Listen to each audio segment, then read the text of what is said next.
It's time to stop thinking about careers as ladders and to start thinking of them as lattices. It's that adaptability, that agility, that willingness to go tread that lattice versus what's the next step in the ladder.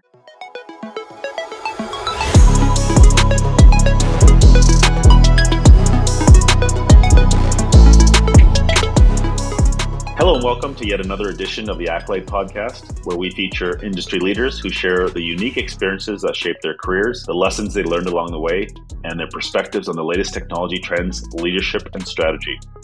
I'm your host, Manoj Jazra, and I lead global marketing and strategy at Accolite. Today, I have the pleasure of speaking with Ekta Singh-Bushell, a proven business executive leader with over 25 years of experience in finance, digital and technology, cybersecurity, and risk operations. Amongst an illustrious career, she has served in executive management roles at the Federal Reserve Bank of New York, DecisionGPS, and Ernst Young, EY, where she spent nearly 20 years. Ekta currently serves as a board member and advisor to several public and private organizations across different sectors. In this episode, we'll dive into Ekta's journey as a leader and the experiences that helped shape her career and contributed to her success. A warm welcome to you, Ekta. We're so happy to have you. Thank you for joining us today. Manoj, it's my pleasure and privilege to be on this podcast with you. Thank you. Thank you. So diving right in, we'd love to hear your journey. So I kind of mentioned like the 25 years experience, and you've led such amazing roles in different areas. Like it's so different to have experience in cybersecurity, risk operations, and digital technology. Can you kind of walk us through your journey as over the last 25 years? Thank you. Manoj, I've been very, very blessed and very fortunate. I was born in India, but I've had the good fortune of living and working in 60 plus countries, living on 3 continents, and to be able to live with, but also learn from all of those different cultures, it's made me who I am. If I were to summarize, I'd say I have 3 specialisms, Manoj. Technology, digital. Yeah, I don't try and hide the fact anymore that I'm a geek. My education was in computer science and electrical engineering. And yes, I absolutely love technology. The second, which was, sheer happenstance. And this was a chance summer course that I took in graduate school, was finance. It opened my eyes to this world of finance and then eventually accounting that led me to becoming a CPA. If you'd said to me early on, do you see yourself as an accountant? I'd have said, no. I mean, why would I want to do that? But hey, it's those random twists and turns that make us who we are. And the third really, I think, is more just the 2 of them, finance and technology intersecting.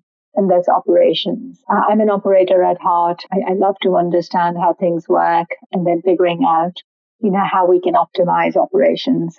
So those are my 3 specialisms. And I think with security and cyber, that's just part of optimizing and ensuring that we're managing risks. So I've been very fortunate to really, I think over the course of my career, recognize and reflect on the fact that I love transformations. I am a transformation junkie. And the work and the companies I've worked with over the course of my career, I think that's what I was drawn to. And, as I think back to my years at Ernst Young, I was so fortunate in so many different roles to work across a dozen industries: technology, media, entertainment, oil and gas, utilities, healthcare, education, you name it. And to be able to work with companies large and small, headquartered in different countries, facing different challenges, I think that's brought me to what I do now. And over the last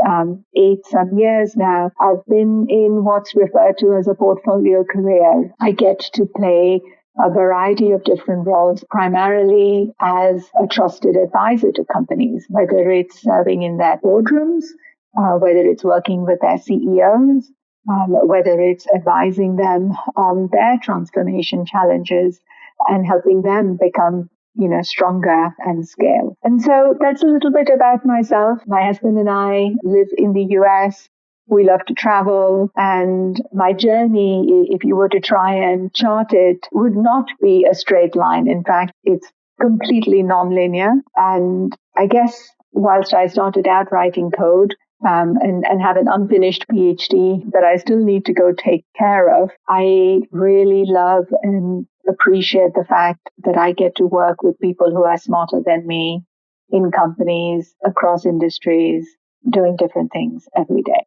It's super fascinating. Like when I hear your story, and obviously I've done my research as well, like your career, when I look at it, it's about adaptability. There's so much diverse experience. There's a lot of flexibility in your part to continue to reshape after different, you're taking on different projects, different sectors, different industries. Can you give the kind of listeners a view into why having such a diverse set of experiences has kind of shaped your success as well? Sometimes we find that many people will just kind of stick to a specific sector, a specific role for a number of years, but obviously you've had a lot of success in trying various things. Obviously in like 40, 50, 60 plus countries, that's a massive perspective as well. I'm just trying to get you to share a little bit around that perspective and diversity in your career and how that's happened to shape your success. Manoj, I think if you were to ask my parents that question, they'd probably say it was ADD. I just kept getting bored. And my husband, who has been my lifelong partner and truly appreciates why I do what I do, he'd probably say, I think it's because there's a question that someone early on in my career posed. And it's one that I now find myself posing every so often. And it's this: what's the highest and best use of my time and why I'm here? And I think it's primarily those two that have brought me to where I am and continue to drive what I do, Manoj. There's this, I'll be totally candid with you. I have this paranoia. I have this fear, Manoj, that I'm going to wake up on Monday next week and I'm going to be surrounded by people who are talking about topics in a language that I don't understand. And this paranoia and this fear that I will not be relevant, I will not be able to participate in the conversation, just keeps me going. And I guess that's just who I am. That's how I'm wired. But I think of what I've done over the course of my career and what I do today is that of being a client server. Clients have changed over the years. My roles have changed. But fundamentally, in order to be able to answer that question honestly, what is my highest and best use? And am I really excelling at being the best client server, the best trusted advisor that I could be? That just, if one spends a moment thinking about it, you know what you need to do next. Super cool philosophies. I captured two things there. You had said, what is my highest and best use? And what am I here to do? And I think the other one around paranoia to stay relevant. I think I'm cut from the same cloth as you on that one. And I think on the paranoia side, it actually has accelerated in the last number of years, right? As technology changes at the pace it does, the ability to stay relevant and continue to say, how do I add my highest value? I think it actually becomes tougher and tougher because the curve continues to climb as well. Would you agree with that? Oh, yes, you're right. Oh, completely. I mean, just think about this, right? I mean, look at what's happened in the last 6 months. So ChatGPT kind of hit the headlines about 6 or 9 months ago, right? Well, and that was before then, it was GPT-1 and GPT-2, and, that was kind of GPT-3. Now, guess what? When your elderly neighbor who's 85 years old starts talking to you about ChatGPT, you're like, what? What's going to happen next, right? And then you only need to look at how much has changed, in the last 6 months. We've got GPT-4, we've got Bard, but we've got all of these other companies that are building on the core capabilities of all of these transformer technologies, this generative AI, that are bringing to life use cases that we couldn't have imagined a year ago, right? So you're absolutely right. I think we're in many ways, for people like us with that paranoia, it's time for us to be even more paranoid. It's fun to operate in this paranoia. It just keeps you on your toes, in my opinion. Mm-hmm. Absolutely. So I'd love to kind of switch gears a bit. Your experience, you've had a ton of experience with EY, specifically Ernst & Young. You had several senior and global roles looking after strategy. I'm sure there was a ton of lessons you learned along the way and a ton of people you were influenced by, projects you were influenced by. Can you just discuss that journey and some of the key things that you learned at your time at EY? I'd be happy to, Manoj. You're absolutely right. My time at EY was really formative. And it was so rich because every couple of years it was possible in a large global company like EY to raise one's hand and to say, hey, I'm ready for the next challenge. And I was fortunate to have mentors and sponsors who said, okay, well, let's figure out what it is. And off I went. So, when I think back to EY, there are a few things that were really important, and they were unique in many ways to EY. And back then it was a big 8, and now it's a big 4. EY had, in the 90s when I started with them, as part of their tagline, a motto that was kind of core. It was people first. And you think about people and you say, well, yeah, of course, EY is a people business. I can understand why they're calling out people. But that people scope or definition referenced both clients as well as the teams at EY, right? And the fact that it was on the tagline and it was explicitly talked about, that sort of permeated the culture at EY, as you can imagine, in every possible way. The other thing that was very unique, I felt, under Jim Turley's leadership as global chairman and CEO was, he explicitly called out the focus on diversity and inclusion. And I was very fortunate to have Jim as my sponsor and coach.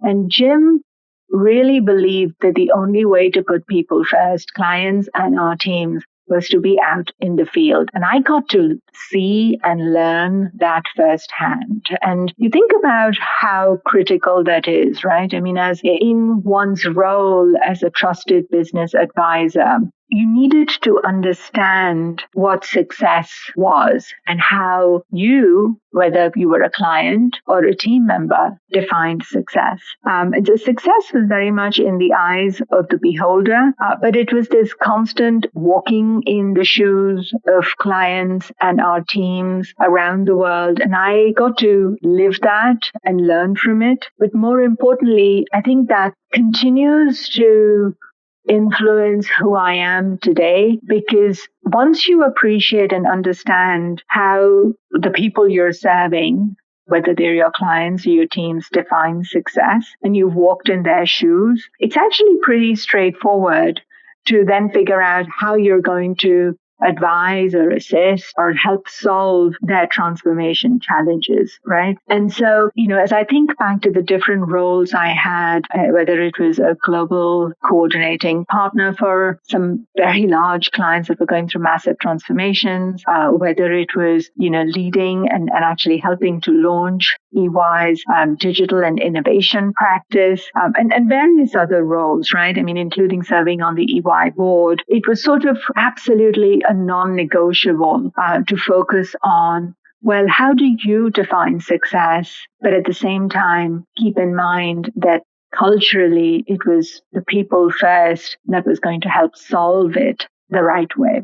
The other thing that happened in the early 2000s, as you remember, you had Enron and Arthur Andersen, and EY sold its consulting practice. And folks like myself who were hardcore consultants suddenly looked around. We found ourselves surrounded by auditors, right? And you have to remember that wasn't how I'd grown up, but that's kind of what took me to my second love, which was finance. And I became a CPA, which was great advice from another mentor of mine, a leader, because again, how was I going to be able to understand my CFO clients if I didn't speak their language, right? And so this focus on always trying to appreciate how your stakeholders define success, always keeping in mind people first.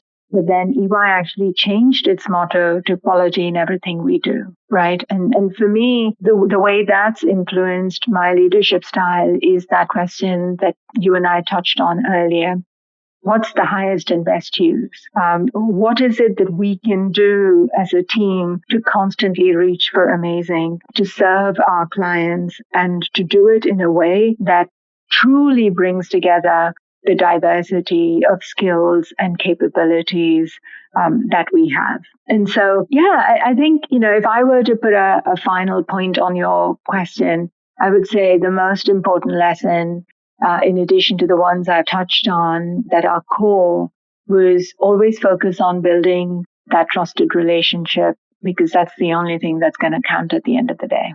Very interesting perspective. The one that really caught my attention was on your point about, I think it was one of your leaders saying, let's get into the field so you can truly understand the perspectives of your customers. Now, you were in consulting for a long time. This is a different perspective as I was in the travel and hospitality field, how our leaders were like, if you don't get out into, in my spaces, the airlines, the operations world, or the hotels themselves, how can you truly understand your team members is like their customers' experience? So it's so easy for us, especially in today's age where we are remote working and we can work from anywhere, how important it is to continuously have that touch point and your pulse on the customer experience. Otherwise, how can you actually direct strategy without understanding that completely? So that point really resonated with me when you went there. Oh, absolutely. And Jim Turley literally lived on an aeroplane, right? And so when you had the senior most leader at the firm willing to spend every waking minute on an aeroplane just so that he could do exactly what you've described, Manoj, I think that just sort of became a template for success and for leadership, right? And you're right. I mean, it's a challenge today because there is no substitute to being out in the field, to walking in those shoes, to really learning and seeing those challenges firsthand. Totally agree. As we kind of move on, this is a bit of a related question in regards to how you kind of make decisions and your perspective. Like you've come up from a very unique upbringing, like obviously brought up in India, woman of color leading technology, and you worked in several sectors, several countries. How do these change? How do these things kind of shape your perspective as you make decisions for your organizations and strategy? I think, for me, the way I would reflect on that, there is no box when it comes to thinking or solving for a problem. And what do I mean by that? The experiences I've had have helped strengthen how I approach thinking through problems or challenges or strategy. And there's a non-linearity which comes from, let's go back to first principles here, right? There are no sacred cows, because what might be a sacred cow in one country or one culture isn't so in another, right? I mean, the most classic one is one of my very large and challenging clients was headquartered in Japan. And the Japanese culture, the Eastern approach and method to strategy and even execution is quite different from the Western philosophy on the same. Well, so to my point, it shapes, and I perhaps don't even realize it, but it's that, what people refer to as, well, let's think out of the box. Well, if you don't have a box because of where you've lived, or let's put it this way, you've got multiple boxes and you speak multiple languages, you're able to bring a multidisciplinary approach, always going back to first principles and not worrying about, well, is this linear? How will this be perceived? Which sometimes is great because it allows you to attack and think of a problem in a way that's very creative and innovative. But sometimes it is hard because stakeholders around you who come from a different context and a different experience aren't used to that level of disruptive thinking, right? So disruption and creativity or innovation are kind of two sides of the same coin. And somebody might think of as, oh, this person's a really fabulous problem solver. Others might perceive that person as being a bit of a rebel, right? So you get where I'm going with my response. I totally understand that. A couple points that just came to mind as you were speaking there were, you talked about the concept of, if you have a lot of boxes, and I just think of those as different mental models because you've got a variety of different experiences. And I think the more perspectives we can build, in your words, the more boxes we can have, the more ways we can go solve the problem. Therefore, if you're if you got kind of blinders on in terms of building those models and expanding the different kind of boxes and perspectives that you have, how can you apply that to different problems that are going to come across you? And actually goes back to your point about getting into the field and really understanding the context of customers, because it's hard to go into, say, a place like Japan, not understanding their cultures or their processes, and then trying to drive in a say, a very American or a very North American model into them without understanding the full picture and context. You're absolutely right, Manoj. And I think this is where, the other lesson I would say that I learned early on was, it's try and find people who are smarter than oneself, right? We've all heard this, but what does that really mean? It comes down to bring people who bring different boxes or different perspectives, different mental models, because maybe I come with 2 and you come with 5 and somebody else has that one that we're missing, but that's absolutely key to actually solving the problem or to making it be successful and sustainable. I find with that, it takes, I think in order for people to do that, where you bring in people smarter than you, for many people, it actually requires to drop the ego a bit. Because when you're not the smartest person in the room, many people feel uncomfortable with that. And I think the comfort is in that we have people who are smarter than us because they're part of a team. And as a team, we win. That's where success comes from. So true. So true. And I think the other thing is, I touched on this earlier. I've always thought of myself as a client server, right? And you go back to the word serve. And I would say that I'm a passionate and a diehard believer in servant leadership. Right. And I think when that's kind of how you're wired, it's exactly what you said. You realize there's no way. And think about what we talked about earlier with the even crazier pace of change and the paranoia that people like you and I have. Without that servant leadership style, there's no way we're going to be able to find those smart people or solve problems and make our clients be successful. Totally agree. And actually, this kind of ties into my next question, which is around talent. And obviously, you've hired and built massive teams. The chemistry is super important. So how do you evaluate top talent, identify them, and how do you figure out to kind of put them on the right groups to create high performance teams? I'll break that question into 2, if I may, Manoj. I think the first is identifying talent, right? So look, we've all learned and have our techniques when it comes to identifying or assessing competency and contribution and chemistry. But at the end of the day, if I could boil that down, if I'm sitting across from someone and I can feel that talent and I can feel the passion that they have for the role or the task or the mission at hand, to me, that's the gating factor. There are lots of people who have great resumes, who on paper have incredible competencies and even chemistry. But if they don't have that passion, that talent is just not going to truly deliver in the way that we need it to deliver, right? So I would say that's how I still,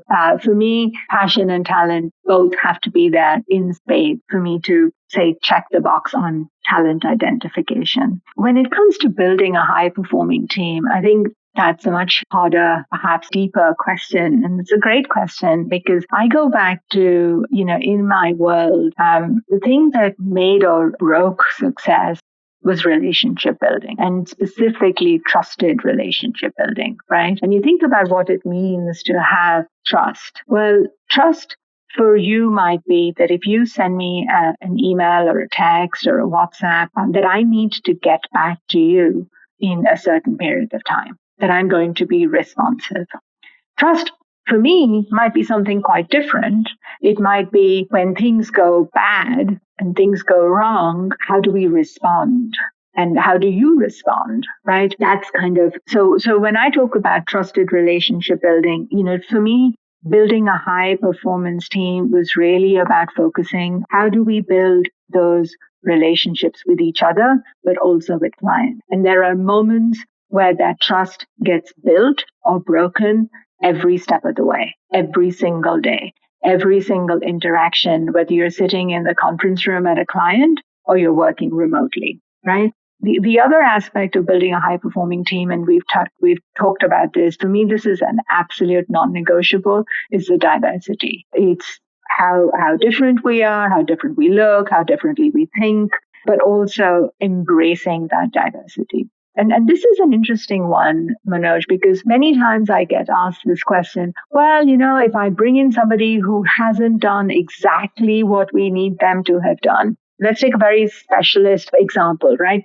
We're about to write this code. This person needs to have experience in this particular language. They need to have done this kind of complexity. They need to have done so many lines of code. They need to have done it for this particular industry, blah, blah, blah. I could give you a list that's a mile long in terms of the requirements, right? Well, oftentimes that means that people who are diverse, let's talk about women, for example, or people of color who may or may not have that mile-long list of requirements. But how do they get included in that diverse team? And what is it that they bring to the table that the others who meet all those requirements, who look the same, won't bring to the table, right? And so for me, that's an absolute non-negotiable. How building that diversity, embracing that diversity, talking about why we're doing it. And then, and perhaps most important, it's holding each other accountable for amazing every step of the way, right? And I think this is what distinguishes incredible teams, amazing teams, from teams that are just good or even great.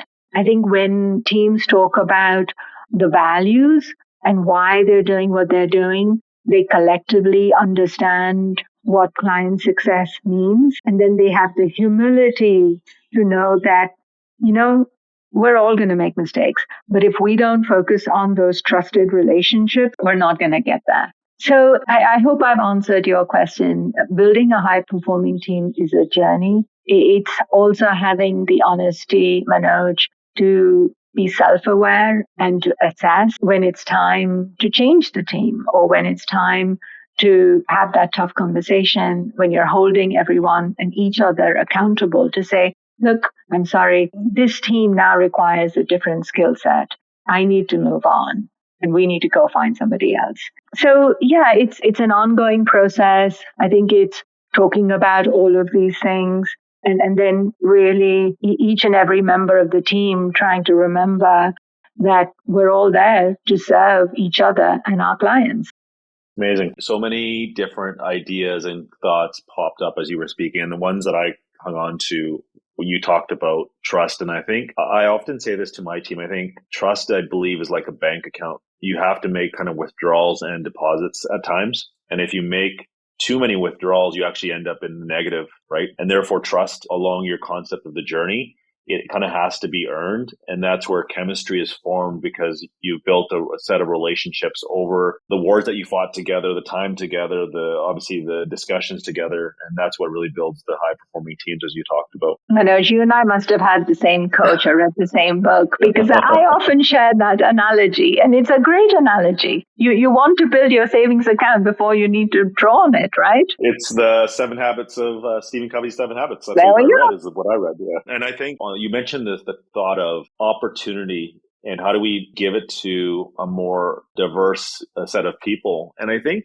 it's like at every point, somebody gave someone else who was, say, maybe less experienced and shot, but they came with different perspectives. And I think it's up to us to give people more opportunity. Otherwise, they're never going to get a chance to kind of share their special skills as well. And so I really, that point really kind of hit home with me as well. Yeah. And it's so interesting because as I now sit in boardrooms, in many ways, this kernel concept of, building a high performing team translates into building a high performing company. And what does it take to build a high-performing culture, right? It's that classic Russian doll, right? It's just the kernel are the teams high-performing? Is the culture high-performing? And therefore, is the company high-performing, right? And without having high performance and the values and the behaviors that both expect, require, and bring about that accountability, companies can't scale and they can't compete in the world we're living in. Yeah, totally. It's like the Russian doll, the pyramid effect as well, all kind of makes sense because they're building blocks to kind of build that amazing company strategy and culture. As we kind of start to kind of come to conclusion here, I'd love to ask you kind of one last question in regards to you obviously sit on a variety of different boards, advisory boards. because you've built so much perspective over your career and the portfolio type of career that you've had with different types of experiences, as you speak to different CEOs and leaders, what are the greatest challenges that are on the minds of those leaders right now? And so if you could share some of those, I think that'd be kind of fascinating for our listeners to hear. Happy to, Manoj. And, as I look at my portfolio, there are about a dozen companies, public, private equity. Many of them are founder-led. Many of them are in technology, but many of them are industries that are being massively disrupted by technology. And some of them are in different jurisdictions. So they're headquartered in continents like Africa that, we've all looked at for future growth of the world, or in Europe. And so whilst they appear very different, and each of them there's, I would say, a commonality to the topics that are top of mind for my CEOs. The first, and this is evergreen, it's probably been there for decades and centuries, how do I scale and grow my business? And that includes everything from what's the customer experience? How can we do better when it comes to managing our capital allocation, the debt exposure, the financing? How do it all comes down to capital, right? I mean, where do we get the investment to be able to transform our businesses, to be able to acquire companies? And so that's a constant, right? And that in many ways has never changed and never will change.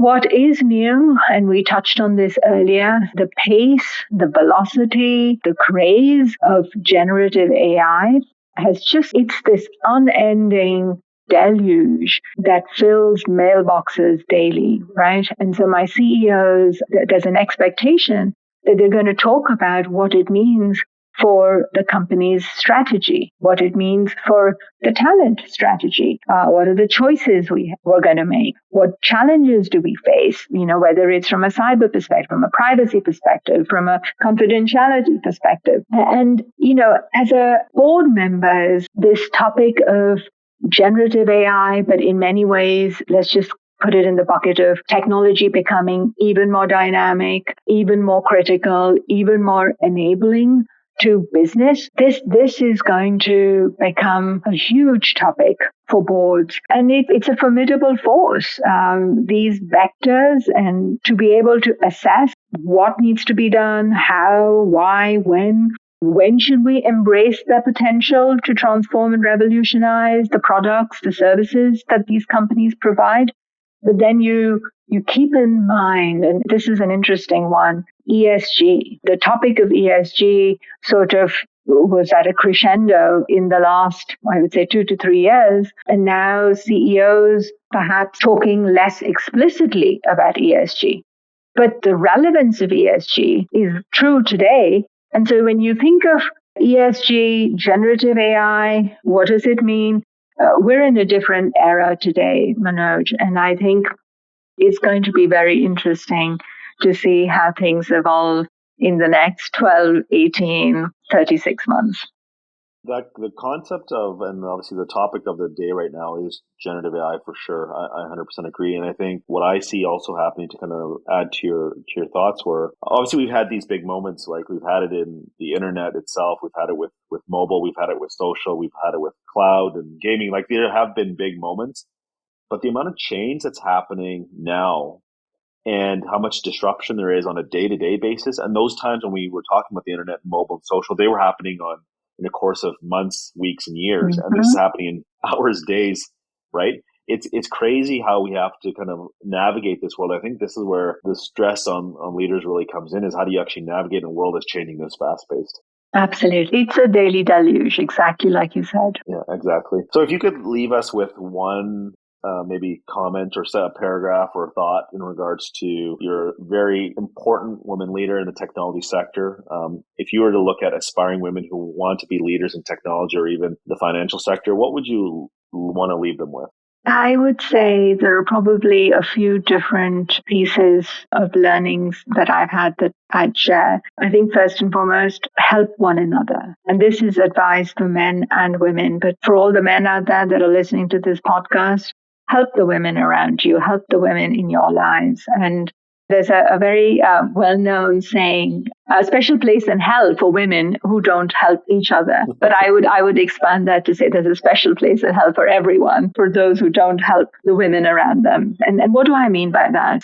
I think just first and foremost, being empathetic and listening, just be that. And then don't stop at that. Figure out how you can be a coach, how you can be an ally, how you can be a mentor.